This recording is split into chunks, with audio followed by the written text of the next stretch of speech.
પાટણમાં આંગણિયા પેઢીનો કર્મચારી લૂંટાયો છે। સમીની પીએમ આંગણિયા પેઢીનો કર્મચારી લૂંટાયો। 26 લાખની લૂંટ કરીને લૂંટારા ફરાર થયા છે। તો સમી હારીજ વચ્ચે કાઠીવાડા નજીક બન્યો છે આ બનાવ। પોલીસે અલગ અલગ ટીમ બનાવીને તપાસ હાથ ધરી। સુરેન્દ્રનગર મૂડીના નાડઘરી ગામની સીમમાં અચાનક કમ્પ્રેસર ફાટતા દોડધામ મચી ગઈ। સીમમાં બોરવેલની કામગીરી ચાલતી હતી। આ દરમિયાન જ અચાનક કમ્પ્રેસર ફાટ્યું અને આગ લાગી। સદનસીબે સવારનો બનાવ હોવાથી સીમમાં અવરજવર નથી, જેના કારણે જાનહાની ટળી છે। તો લોકોએ જાતે જ પાણીનો મારો ચલાવી આગને કાબૂમાં લેવાના પ્રયાસ કર્યા। આસપાસના લોકોએ આ અંગે ફાયર ફાઇટરને પણ જાણ કરી। રાજકોટની વાત કરીશું તો ટીખળ ભારે પડી શકે છે। અશાંત ધારો છે તેવા વોર્ડ નંબર 2 નો વિડીયો વાયરલ થયો છે। સગીર બાળકો દ્વારા ચાલુ સાયકલે ઘરોમાં પથ્થર ફેંકવામાં આવી રહ્યા છે। તો સગીરોની ટીખળથી પરેશાન છે લોકો। સમગ્ર ઘટનાના સીસીટીવી સામે આવ્યા છે। બાળકોની આવી ટીખળ ક્યારેક ભારે પણ પડી શકે છે। તો દ્રશ્યમાં જોઈ શકો છો કે લોકોના ઘર પર બાળકો પથ્થર ફેંકી રહ્યા છે। તો ગુજરાત પંચાયત લેબોરેટરી ટેકનિશિયન મહામંડળે કાર્ય દેખાવ કર્યા છે। વિવિધ પ્રશ્નોની ઘણા સમયથી સરકારમાં રજૂઆત કરી છે, નિરાકરણ હજુ સુધી નથી આવ્યું। લેબ ટેકનિશિયન પહોંચ્યા છે ગાંધીનગર સત્યાગ્રહ છાવણી ખાતે લેબ ટેકનિશિયન મહામંડળે બેનર સાથે સૂત્રોચ્ચાર કર્યા। તો મુખ્ય 6 માંગણીઓ છે। પ્રાથમિક આરોગ્ય કેન્દ્ર કક્ષાએ લેબ ટેકનિશિયનને infection allowance, non practice allowance આપવાની માંગ કરવામાં આવી છે। તો આ સાથે જ કેન્દ્ર કક્ષાએ આઉટસોર્સથી અટેન્ડન્સ સહાયક આપવાની પણ માંગ કરાઈ છે।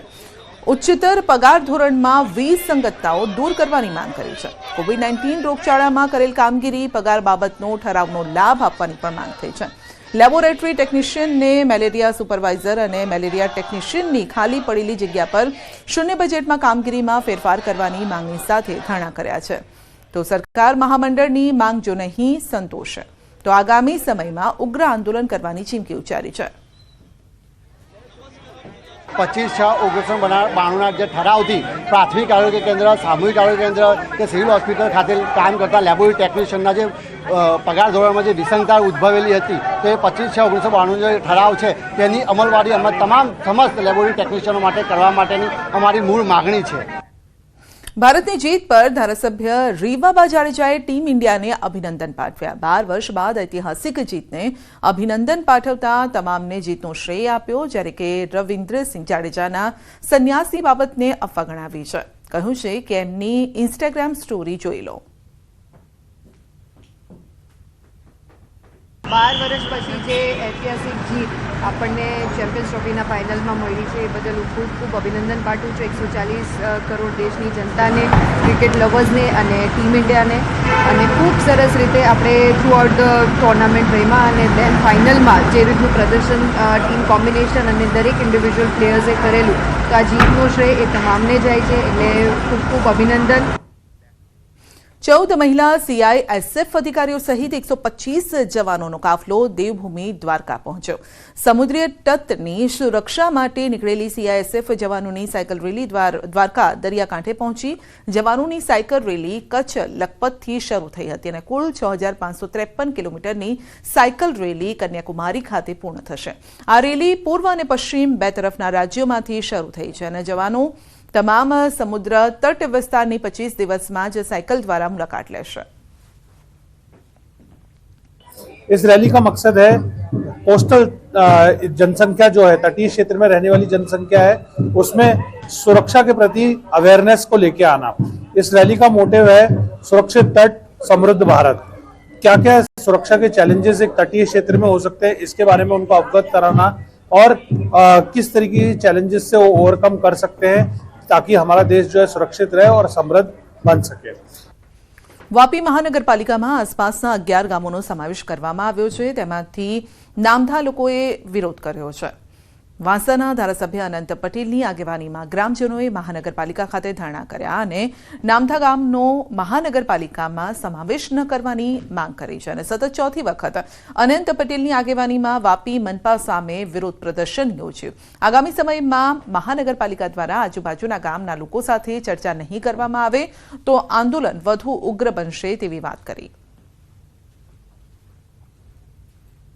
ગેરબંધારણીય રીતે ગામના લોકોને અંધારામાં રાખીને ગામને મહાનગરપાલિકામાં જોડી દેવામાં આવ્યા, એનો વિરોધ અમે ચોથી વખત કરી રહ્યા છે. હજુ પણ જો અમને નહીં સાંભળે તો આવનારા દિવસમાં હજુ અમારો વિરોધ ઉગ્ર બનાવીશું. દાખલા તરીકે સુએઝ પ્લાન્ટનો વિકાસ કર્યો, શું થયું? વલસાડમાં કર્યો, શું થયું? ડમ્પિંગ સાઇડ ઊભી કરી કચરાની, ઊભી કરી, શું થયું? રાજકોટ જિલ્લાના જામકંડોરણા તાલુકાના ધોળીધાર ગામના લોકો આકરા પાણીએ જોવા મળ્યા. અનુસૂચિત જાતિ માટે મંજૂર કરવામાં આવેલ ડોક્ટર બાબા સાહેબ આંબેડકર ભવન ન બને તેવા પ્રયત્નો કરવામાં આવ્યા હોવાના આક્ષેપ કર્યા છે અને જેથી ગામના લોકોએ અનશન પર બેસવાની ચીમકી આપી છે અને પોલીસ મથકે અરજી આપી ફરિયાદ નોંધવા માંગ કરી. ઉલ્લેખનીય છે કે ધોળીધાર મુકામે બાબા સાહેબ આંબેડકર ભવન બનાવવા માટે 5 લાખની ગ્રાન્ટ મંજૂર કરવામાં આવી હતી અને આ માટે પ્લોટ પણ મંજૂર કરવામાં આવ્યા બાદ ઘણો સમય થયો છતાં પણ ગામના 5 લોકોએ આ ભવનનું કાર્ય ન થાય તેવા પ્રયત્નો કર્યા છે તેવા આક્ષેપ લાગી રહ્યા છે અને અરજી આપવામાં આવી છે. તેમજ ધોળીધાર ગામના સરપંચ તેમના હોદ્દાનો દુરુપયોગ કરતા હોવાનો પણ અરજીમાં ઉલ્લેખ છે. તો ગામના લોકોએ આ 5 લોકો પર કાયદેસર કાર્યવાહી કરવાની માંગ કરી.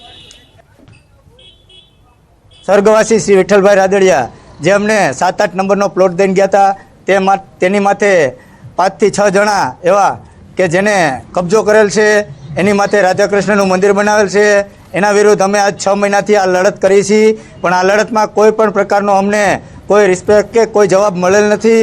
તે માટે અમે આજ જામકંડોરણા પોલીસ સ્ટેશને જે અમારું સ્ટેચ્યુ આંબેડકર ભવનનું બેહાડેલ છે, આંબેડકર સાહેબનું જે સ્ટેચ્યુ તે પણ ખંડિત એ 5 જણાએ જ કરેલ છે. જૂનાગઢ શહેરમાં અડેધડ રસ્તાના ચાલતા કામના કારણે ગિરનાર પર્વત પર ડોળીના વ્યવસાય સાથે સંકળાયેલા યુવકનું બાઇક સ્લીપ થતાં મોત નીપજ્યું છે. યુવકના મોતથી 2 પુત્રો સહિત પરિવારનો અંધારો બન્યો છે. શહેરમાં પાછલા ઘણા સમયથી રોડ બનાવવાનું કામ ચાલે છે. વિપુલ જાધવ સવારે 5 વાગે ગિરનાર જતા હતા ત્યારે ખરાબ રોડને લઈ તેમનું બાઇક સ્લીપ થઈ ગયું. માથામાં ઈજા થતાં ઘટનાસ્થળે મોત થયું છે. તો આ બનાવ બાદ પરિવાર નોંધારો બની ગયો છે અને તેમના પરિવારજનો મનપાની બેદરકારીના કારણે મોત થયાનો આક્ષેપ લગાવી રહ્યા છે. સાથે એમએલએ એમપી તેમજ સરકાર સહાય કરે તેવી માંગ છે. તો મારી નમ્ર અપીલ છે ધારાસભ્ય શ્રી સંજયભાઈ કોરડિયાને અને અમારા રાજેશભાઈ ચુડાસમાને, સરકારશ્રીને કે અમારે આ જે છોકરાની ઉપર એના પપ્પાનો હાથ વયો ગયો છે ને છાંયો વયો ગયો છે ને એ નોંધારા થઈ ગયા છે, તો એને કાંઈ સહાય કરે અને એને કોઈ જાતનું કાંઈ એને જે